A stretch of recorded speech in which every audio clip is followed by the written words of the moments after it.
powered by the Inside the Birds podcast. Now, live from inside the Matt Black Kia Studios, it's Football at 4. Yes, indeed. Football at 4 is powered by the Inside the Birds podcast, and it is brought to you today by the Gallery Bar, Book, and Games in Ocean Casino Resort. This football season, cheers your favorite drinks while cheering on your favorite team. Go to the Gallery in Ocean Casino Resort to go for the win. For more information, visit theoceanac.com. Must be 21 or older to play.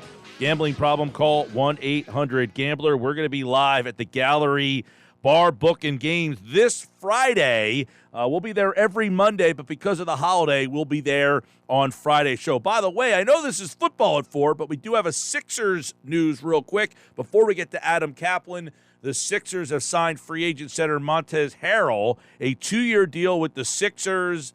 And he was a guy, he was the sixth man of the year a couple of years ago. A lot of toughness, a backup center type there.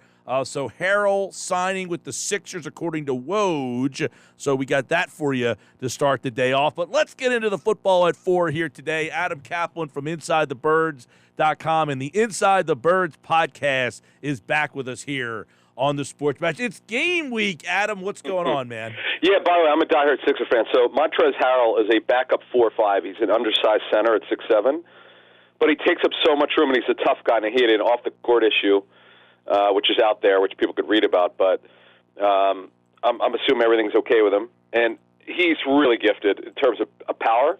He's a tough guy. I've always enjoyed his game.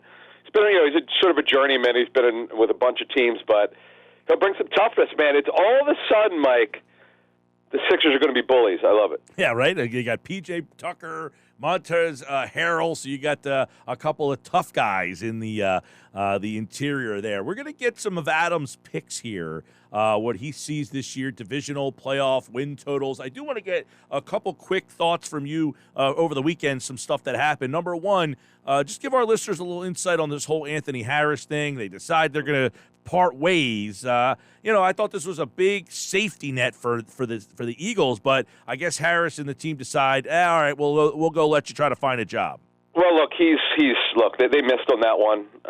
He was not the player they thought he was. He lived off of that one great year with interceptions, and then you saw last year they would have probably replaced him had they had anyone. They didn't, and all he was is an insurance. It's not a big deal.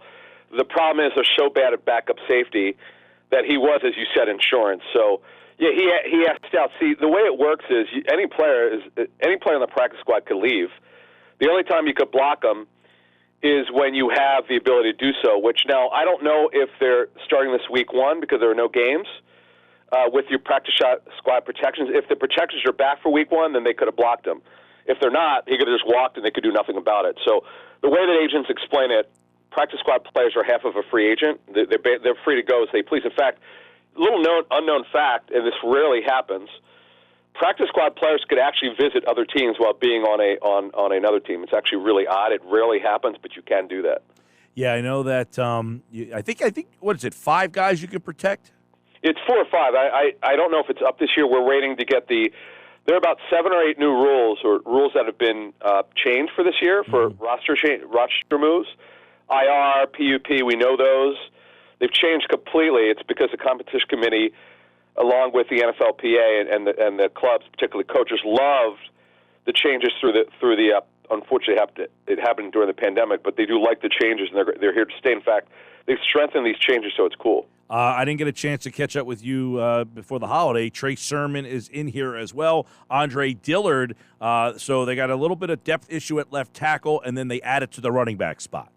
Yeah, Trey Sermon, unfortunately, as we outlined with, we actually gave our listeners on our show that dropped yesterday exactly what happened with the Niners.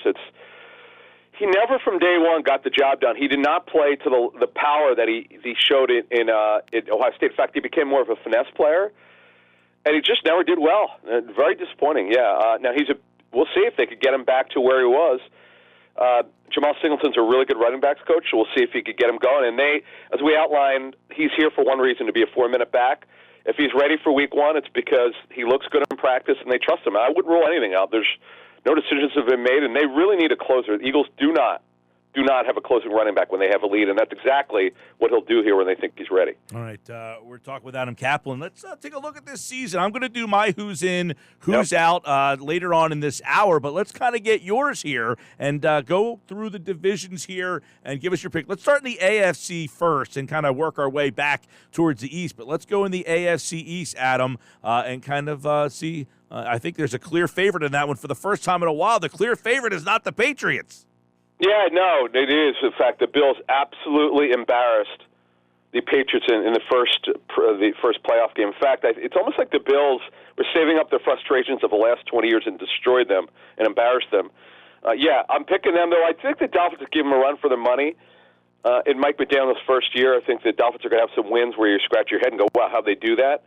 But I'm going to pick them in the NFC East to win that division, the Bills. And then AFC North, the Ravens, they're going to bounce back. They had all sorts of injury issues. It's really odd. After the preseason ended last year, they lost 3 players due to torn ACLs. It's the most bizarre thing, 2 running backs and Marcus Peters, the best corner. But I'm going to pick them to bounce back, and Lamar Jackson had a bad year, but he'll bounce back. The Colts, I'm going to pick to upset the Titans in the AFC South.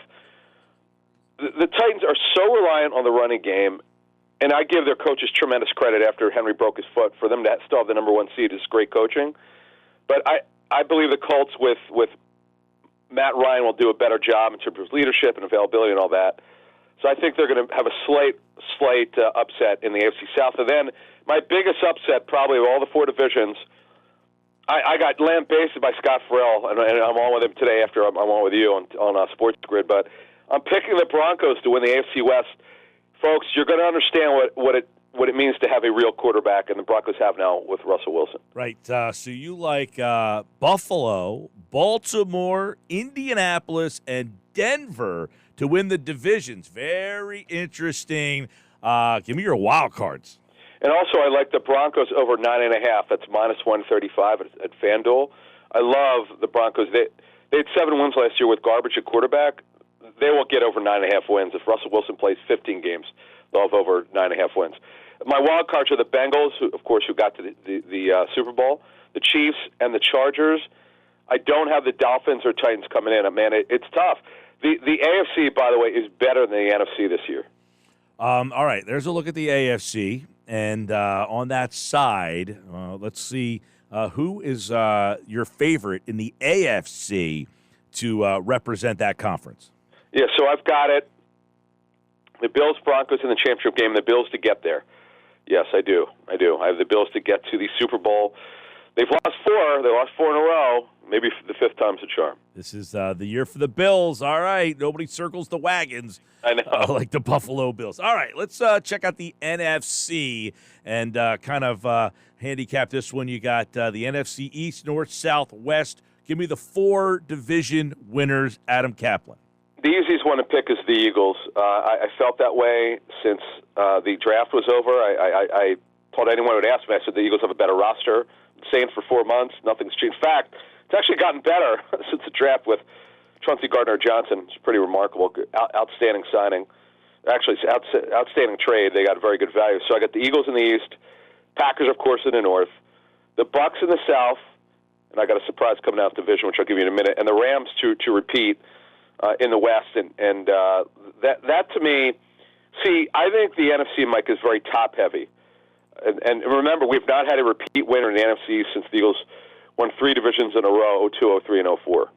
Yeah, I know that there's that stat, too. 17 out of 19 years, a last-place team has gone to first. It doesn't appear that you think that's going to happen this year. It's really hard to do. Look, the Rams shocked me in 18. No one saw that coming. Sean McVay's, I think, his second year.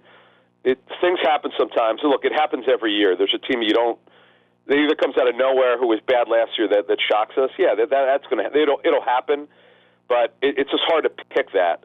It's hard to come up with that. But those are my division winners, and my wild cards are the Cowboys, the 49ers, who will push the Rams, and here's my surprise. Oh, well, you did pick one. Denver. Denver finished in last year. Yeah, they did. Yes, thank you. Yes, Denver did. Oh, did they finish? Yeah, at 7 and 10. Yes. Here's my surprise. People think I'm high on this one, but I'm sorry, I'm not. The Panthers to get a wild card. Them, Mike, over 6.5. I spent two days with them. They have a real quarterback. Baker Mayfield will do well.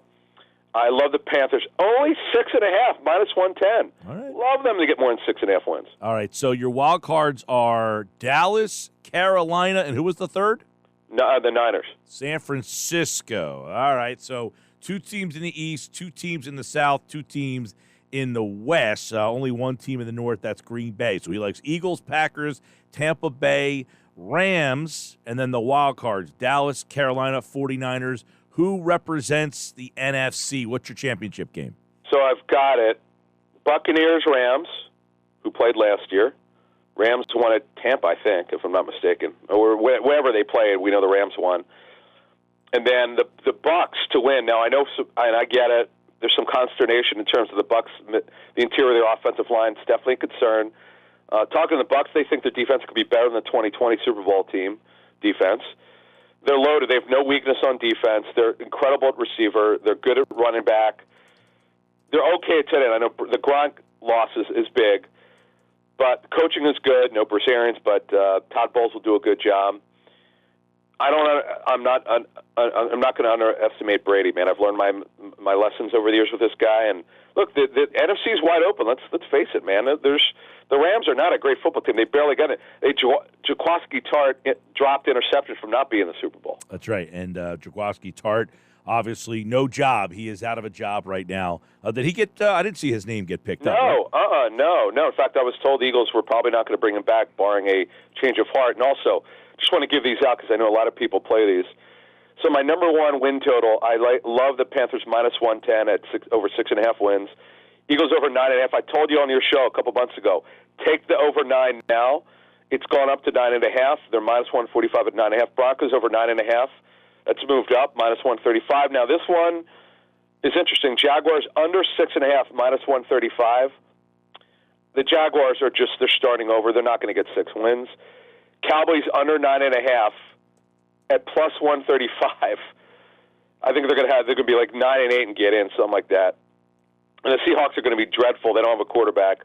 Under 5.5 +115. All right, there you go. A couple of preseason plays for you, plus Adam's picks. Now, give us the insight on what's happening for the football season with InsideTheBirds.com and the Inside the Birds podcast. Is there a schedule yet for you guys yet? Yeah, we do. We're back Monday, Wednesday, and Friday. In fact, tomorrow we're going to drop Eagles Nuggets, just a little bit more advanced information, a little bit of Lions, and then we're going to go over my training camp tour, which includes 4 of the Eagles games against their opponents.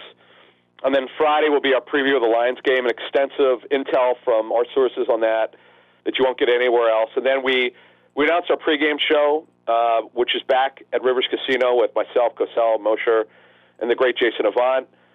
And then we're going to make an announcement on our postgame. We got something going postgame, which we can't announce yet because we haven't a full agreement.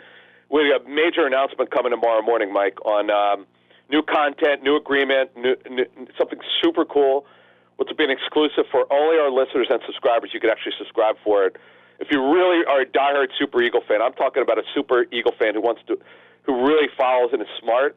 We got something major we're going to announce tomorrow, and then this always happens. We get things that come to us late in the preseason, and we're working on a couple more things, and we can't announce anything because we don't have an agreements on 2 or 3 things. But this is going to be our biggest yet. We're going to do more than we've ever done, and we appreciate your support. It's going to be a very cool season. Absolutely, and of course you can listen to the guys Football at 4 every day right here on the Sports Bash. Moshe is in tomorrow, Andrew's Thursday. Adam will give us his picks for the game on Friday. Eagles and Lions, Football at 4 right here on the Sports Bash. All right, Adam, appreciate it, bud.